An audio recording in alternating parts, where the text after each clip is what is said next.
आइए आज हम लोग जो है एक नए चैप्टर प्रकाश के बारे में अध्ययन करते हैं। एनसीईआरटी की किताब में आपका ये 10वां चैप्टर है, प्रकाश, परावर्तन तथा अपवर्तन। तो आइए पहले समझे कि प्रकाश क्या है। हमने तय किया है कि इन मुद्दों को टच करेंगे, इन टॉपिक्स को, कि प्रकाश क्या है, प्रकाश की प्रकृति क्या है, प्रकाश का परावर्तन से हम क्या समझते हैं, प्रकाश का परावर्तन का क्या नियम है, गोलीय दर्पण क्या होता है, और गोलीय दर्पण से संबंधित कुछ टर्म्स जैसे वक्रता केंद्र, वक्रता त्रिज्या, ध्रुव, मुख्य अक्ष, फोकस और गोलक क्या होते हैं। ठीक है, तो आइए प्रकाश के बारे में स्टार्ट करते हैं कि प्रकाश क्या है। सीधा सा किसी भी छोटी क्लास के बच्चे से पूछा जाए तो बच्चा जवाब देगा, प्रकाश एक तरह की ऊर्जा है जो हमें देखने में मदद करती है। ठीक है, बिल्कुल सही है। अगर प्रकाश नाम की ऊर्जा अगर न हो तो हम कुछ भी नहीं देख सकते हैं। हम क्या, कोई जीव भी नहीं देख सकता है। तो प्रकाश हमारे जीवन में अत्यंत महत्वपूर्ण है। हमारी आंख के पीछे एक पर्दा होता है जिसको हम रेटिना बोलते हैं। वह जब प्रकाश जाता है तो वो उसमें संवेदना पैदा होती है जिससे हमें दृष्टि चीजें दिखाई देती हैं। प्रकाश के बारे में पुराने समय से विचार विमर्श चल रहा था और कुछ लोग जो है इसको तरंग का रूप भी बताते थे, और आज भी यह बात मानी जाती है कि प्रकाश एक तरंग स्वरूप है। लेकिन अभी हम उस डिटेल में नहीं जाएंगे। हम प्रकाश की केवल परावर्तन, परावर्तन, अपवर्तन, अपवर्तन और रेखीय गति, रेखीय गति वाले गुण को ही केवल आपको डिस्कस करेंगे। ठीक है, तो आप बस इतना याद रखिए कि प्रकाश एक तरह की ऊर्जा है जो हमें देखने में मदद करती है।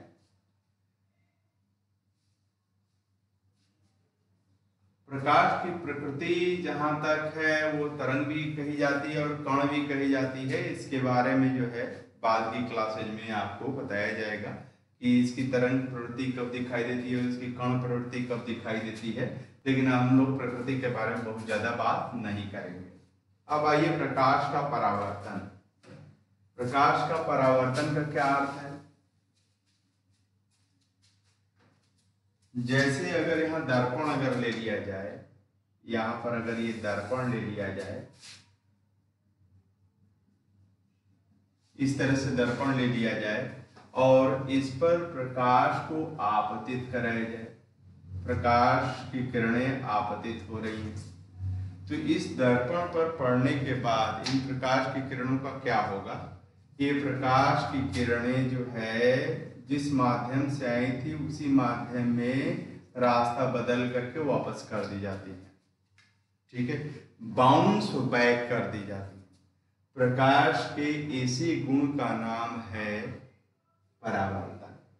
ठीक है, तो अगर कोई आपसे पूछेगा कि प्रकाश का परावर्तन से क्या समझते हैं, तो आप कहिए कि जब प्रकाश की किरणें किसी चिकनी सतह पर पड़ती हैं तो वह उसी माध्यम में वापस कर दी जाती हैं। उसका पथ बदल भी सकता है, नहीं भी बदल सकता है। ठीक है, वो उसी माध्यम में वापस कर दी जाती हैं। इस प्रकाश के इसी गुण को हम प्रकाश का परावर्तन कहते हैं। तो प्रकाश के परावर्तन का उपयोग क्या है? आप सुबह अपना चेहरा आईने में देखते हैं, वह प्रकाश के परावर्तन से ही आपका चेहरा दिखाई देता है। जैसे नाक से प्रकाश टकरा करके गई मिरर में और मिरर से टकरा करके वापस हमारी आंख में गई तो हमारी नाक हमको दिखाई देने लगी, क्योंकि वह किरण जो है नाक से गई थी और वही परावर्तित होकर के आंख में चली गई। ठीक है, तो उसमें सूचना किस चीज की है? नाक की सूचना है, तो वो नाक दिखाई देने लगेगा।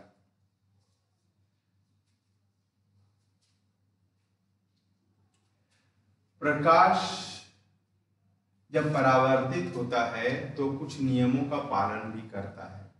इन्हीं नियमों को हम बोलते हैं प्रकाश के परावर्तन के नियम। प्रकाश परावर्तन के नियम। तो ये प्रकाश परावर्तन के नियम भला क्या है, आइए समझते हैं। मान लीजिए कि एक समतल दर्पण है और इस पर ए बी नाम का किरण जो है टार्च से डाला गया है। तो अगर बी पॉइंट को हम बोलते हैं आपतन बिंदु। क्या बोलते हैं? आपतन बिंदु। अंग्रेजी में पॉइंट ऑफ इंसिडेंस बोलते हैं, आपतन बिंदु। तो यहां से ये किकबैक कर दिया गया। तो अगर आपतन बिंदु पर यह अगर अभिलंब खींच दिया जाए, मतलब यह कोण 90 डिग्री बनाते हुए यह लाइन खींच दिया जाए, अभिलंब खींच दिया जाए।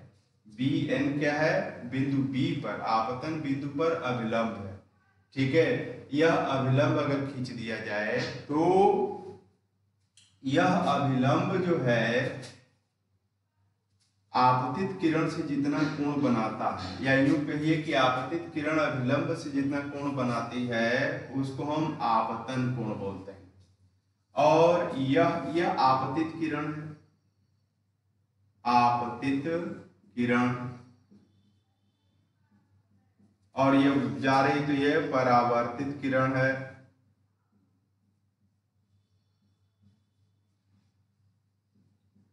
यह किरण क्या है? अभिलंब है।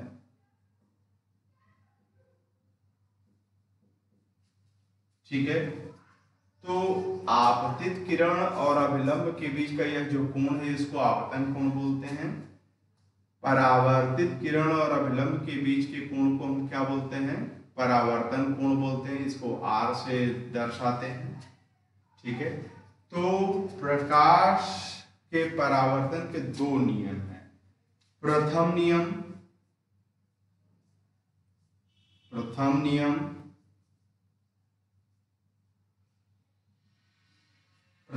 कहता है कि आपतित किरण, परावर्तित किरण, आपतन बिंदु और आपतन बिंदु पर खींचा गया अभिलंब है। परावर्तन की क्रिया में परावर्तन की क्रिया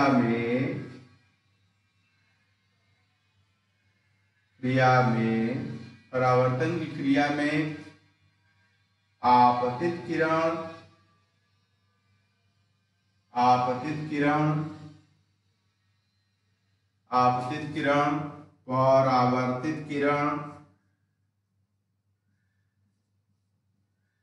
परावर्तित किरण,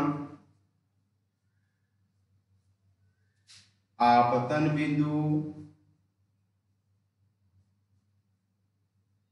आपतन बिंदु किसको बोलते हैं? वह बिंदु जिस पर आपतित किरण आकर के दर्पण से मिलती है, ठीक है, या परावर्तक तल से मिलती है। दर्पण ही से केवल परावर्तन नहीं होता है, किसी भी चिकनी सतह से परावर्तन हो सकता है। तो परावर्तन की क्रिया में आपतित किरण, परावर्तित किरण, आपतन बिंदु और आपतन बिंदु पर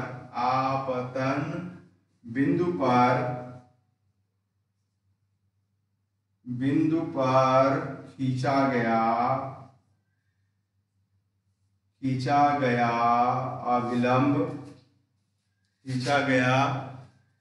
अभिलंब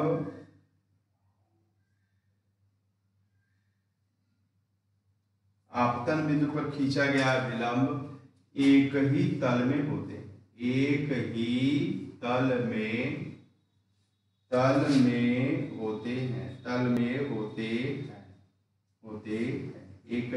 में होते हैं। पहला नियम, ये प्रथम नियम है। द्वितीय नियम क्या है? द्वितीय नियम वाला क्या है? द्वितीय नियम क्या है? आपतन कोण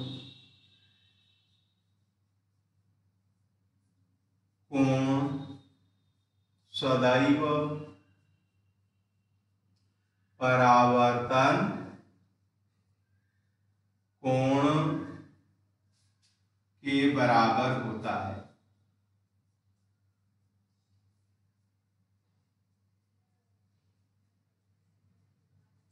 आपतन कोण सदैव परावर्तन कोण के बराबर होता है। ठीक है, आपतन कोण सदैव परावर्तन कोण के बराबर होता है, मतलब ABN और CBN ये कोण, ये आपतन कोण है और ये परावर्तन कोण है, ये बराबर होते हैं। ठीक है, सदैव, चाहे जैसे कोई जरूरी नहीं है कि यह समतल दर्पण सही नहीं। अगर यहाँ पर अगर दर्पण अगर टेढ़ा मेढ़ा भी अगर है तो यहाँ पर जो अभिलंब है, यहाँ पहले स्पर्श रेखा खींचेंगे, फिर इस पर लंब खींचेंगे तो इसको अभिलंब बोलेंगे। इसलिए यहाँ पर लंब शब्द का इस्तेमाल नहीं किया जा रहा, बल्कि किस शब्द का इस्तेमाल किया जा रहा है? अभिलंब शब्द का इस्तेमाल किया जा रहा है। लंब तो तल पर खींचा जा सकता है, लेकिन अगर ये वक्र तल हो तो इस पर अभिलंब खींचा जाएगा। तो जहां पर लंब खींचना है वहां पर स्पर्श रेखा खींचेंगे और फिर उसके लंबवत जो लाइन खींचा जाएगा उसको अभिलंब बोलेंगे।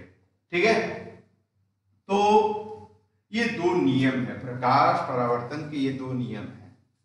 ठीक है, इसको दिमाग में रखिएगा, इसका बहुत ही उपयोग होता है। अब आइए समझते हैं कि गोलीय दर्पण क्या होता है और उसमें उससे संबंधित ये कुछ टर्म्स के बारे में जानकारी हासिल करते हैं। गोला सब लोग जानते ही होंगे, गोला का अर्थ क्या है? सब लोग जानते हैं गोला का क्या अर्थ है? सब लोग जानते हैं कि गोले का क्या अर्थ होता है? गोला एक फुटबॉल क्या है, एक गोले का उदाहरण है। हमने वृत्त बनाया है, हमारी बेबसी है, क्योंकि हमारा जो है ये तल जो है द्विविमीय तल है, इसमें हम बाहर नहीं आकर के खींच सकते हैं या उस पर जाकर के नहीं खींच सकते हैं। तो यह एक गोला है, ये कांच का बना हुआ है।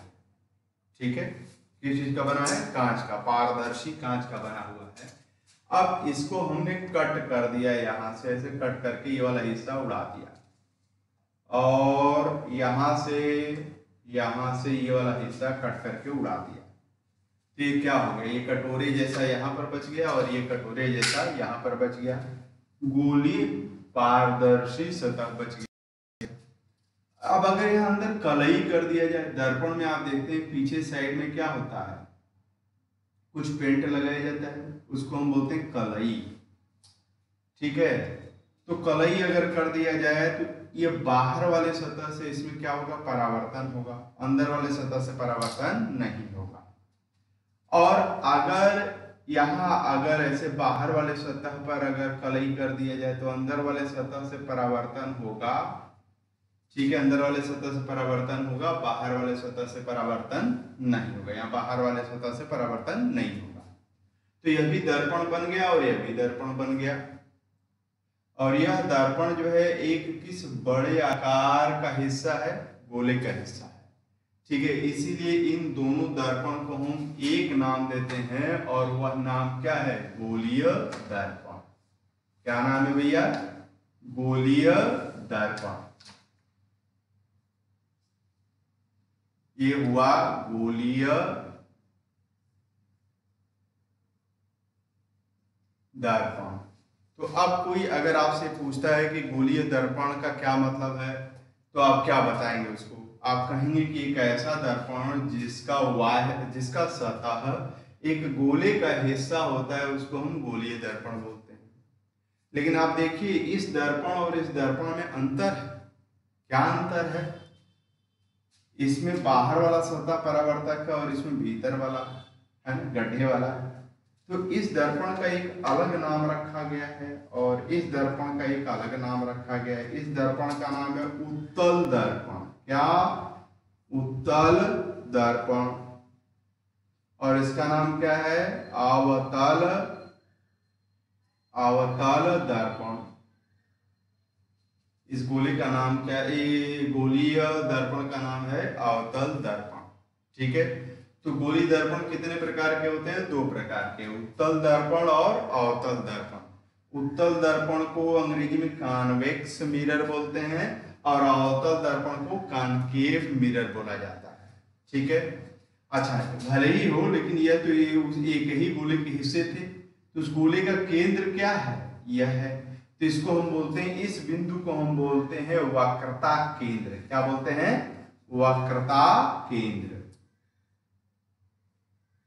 वक्रता केंद्र। तो कोई अगर आपसे पूछे कि किसी भी गोलीय दर्पण के वक्रता केंद्र का क्या मतलब है, तो आप बोलिए कि किसी गोलीय दर्पण का वक्रता केंद्र उस गोले का केंद्र है जिसका वह उस दर्पण का सतह एक हिस्सा है। ठीक है, तो ये वक्रता केंद्र हो गया। अगर क्षण भर के लिए, तो वक्रता केंद्र का मतलब हमें क्लियर हो गया। अब यहां पर अगर वक्रता, ये जो गोला था उसकी त्रिज्या भी तो रही होगी, ये गोला खींचा गया तो उसकी त्रिज्या भी रही होगी। तो दर्पण जिस गोले का हिस्सा है उसकी त्रिज्या को दर्पण के क्या बोलते हैं, वक्रता त्रिज्या बोलते हैं। ठीक है, तो दो टर्म हमने बता दिया आपको। गोलीय दर्पण क्या होता है, गोलीय दर्पण कितने प्रकार का होता है, वक्रता केंद्र क्या होता है और वक्रता त्रिज्या क्या होती है। ठीक है, अब आइए ध्रुव के बारे में बात करते हैं। यह दर्पण कटोरी टाइप का होगा।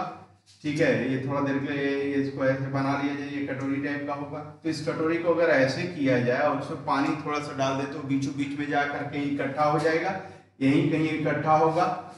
तो दर्पण के का बीचों बीच का पॉइंट, दर्पण का है ना, वो गोले वोले से कुछ लेना देना नहीं है। दर्पण जो अवतल या उत्तल जो भी हो, उसका बीचों बीच पॉइंट जो है वह दर्पण का क्या कहलाता है, ध्रुव कहलाता है।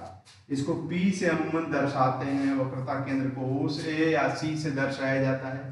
ठीक है, तो ध्रुव क्या है, किसी भी दर्पण का बिल्कुल मिडिल मोस्ट, सबसे बीच वाला बिंदु है। ठीक है, मुख्य अक्ष क्या है, ध्रुव और वक्रता केंद्र को मिला करके, ध्रुव और वक्रता केंद्र को मिला करके खींची जाने वाली जो यह लाइन है, इसको हम बोलते हैं मुख्य अक्ष। मुख्य अक्ष, तो मुख्य अक्ष का अर्थ आप लोग समझ गए। वक्रता केंद्र और ध्रुव को मिला करके खींची जाने वाली जो लाइन है उसको हम बोलते हैं मुख्य अक्ष। फोकस क्या होता है, फोकस थोड़ा देर बाद हम बात करेंगे, पहले गोलक समझ लीजिए। तो ये जो कटोरे जैसा निकला है, तो कटोरे का ये जो ऊपर से जो बाहर बाहर किनारा है, इसका यह जो व्यास है ना, वह इस दर्पण का क्या कहलाता है, गोलक कहलाता है। ठीक है, अपेर्चर इसको बोलते हैं, इंग्लिश में क्या बोलते हैं, अपेर्चर बोलते हैं।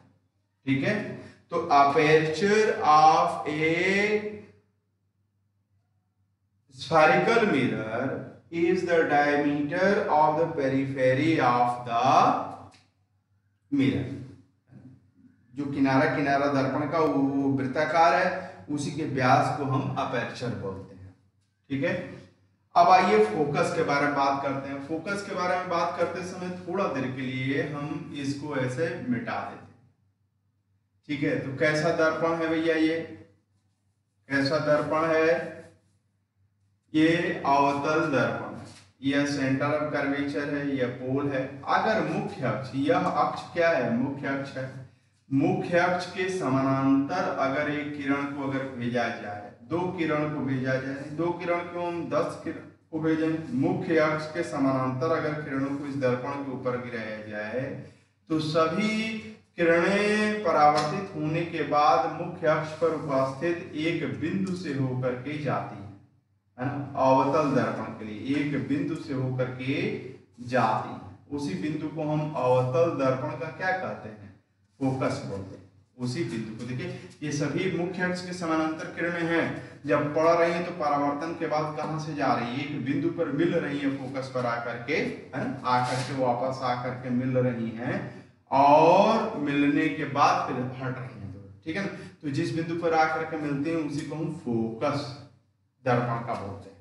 ठीक है, तो अवतल दर्पण का फोकस मुख्य अक्ष पर उपस्थित वह बिंदु है जिस पर अगर अवतल दर्पण पर पड़ने वाली किरणें परावर्तन के बाद आकर के मिलती है।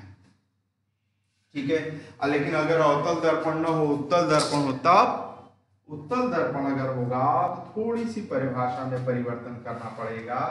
मान लीजिए कि यह उत्तल दर्पण है, क्षण भर के लिए मान लेते हैं कि यह उत्तल दर्पण अंदर से जो है कलई किया गया है। ठीक है, तो अगर यह उत्तल दर्पण है तो यह यह इसका सेंटर ऑफ कर्वेचर वक्रता केंद्र है। और अगर इसके ऊपर मुख्य अक्ष के समानांतर अगर किरणें अगर डाली जाएं, मुख्य अक्ष के समानांतर अगर किरणें डाली जाएं, ठीक है, तो भाई उस पार तो जा नहीं सकती किरणें, तो परावर्तित हो जाएंगी। क्या हो जाएंगी? परावर्तित हो जाएंगी। ये किरणें परावर्तित हो जाएंगी। तो जब ये किरणें परावर्तित हो जाएंगी तो होने दो,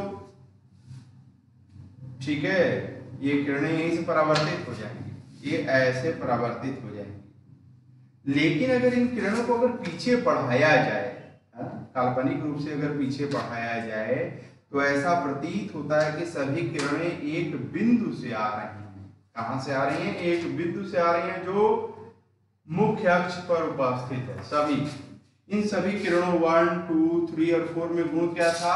ये मुख्य अक्ष के समानांतर थी। और जब इस दर्पण के ऊपर पड़ रही हैं तो परावर्तन के बाद लग रहा है कि मुख्य अक्ष पर उपस्थित इस पॉइंट F से आ रही है। तो इसी पॉइंट को उत्तल दर्पण का क्या बोलते हैं? फोकस बोलते हैं।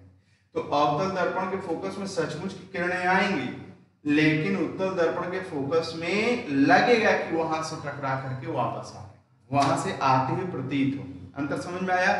तो यह काल्पनिक है और यह क्या है? वास्तविक है। ठीक है, ओके। तो हम लोग फोकस का अर्थ भी समझ गए। अब फोकस और ध्रुव के बीच की दूरी, फोकस और ध्रुव के बीच की दूरी को फोकस दूरी बोलते हैं। ठीक है ना? यहां पर यह पॉइंट मिस कर गए थे। फोकस दूरी, फोकस दूरी, फोकस दूरी। तो फोकस दूरी कोई पूछेगा तो क्या बताएंगे? सिंपल कह दीजिए कि ध्रुव और फोकस के बीच की दूरी को हम फोकस दूरी बोलते हैं, चाहे उत्तल दर्पण हो चाहे अवतल दर्पण हो। ठीक है, तो आज यही रोक देते हैं, अगले टर्न पे इसको आगे बढ़ाया जाएगा। आपसे आपको होमवर्क ये दिया जा रहा है कि आप इन टॉपिक्स को एनसीईआरटी की किताब से पढ़ेंगे। चैप्टर नंबर 10 शुरू में ही है। ठीक है, और करंट इलेक्ट्रिसिटी हम लोगों का चैप्टर चलता रहेगा। विद्युत वाला जो चैप्टर नंबर 12 वो चलता रहेगा, लेकिन थोड़ा सा हमसे गलतफहमी हो गई, जिसके कारण पहले उसको पढ़ा दिया और इसको बाद में पढ़ाया। पहले इसको मुझे पढ़ाना चाहिए था, तो उसको सुधार कर रहा हूँ। इसको भी पढ़ाता रहूँगा, उसको भी पढ़ाता रहूँगा। अब इसी तरह से वीडियो बना करके भेजेंगे, क्योंकि हमारे पास सुविधा आ गई है।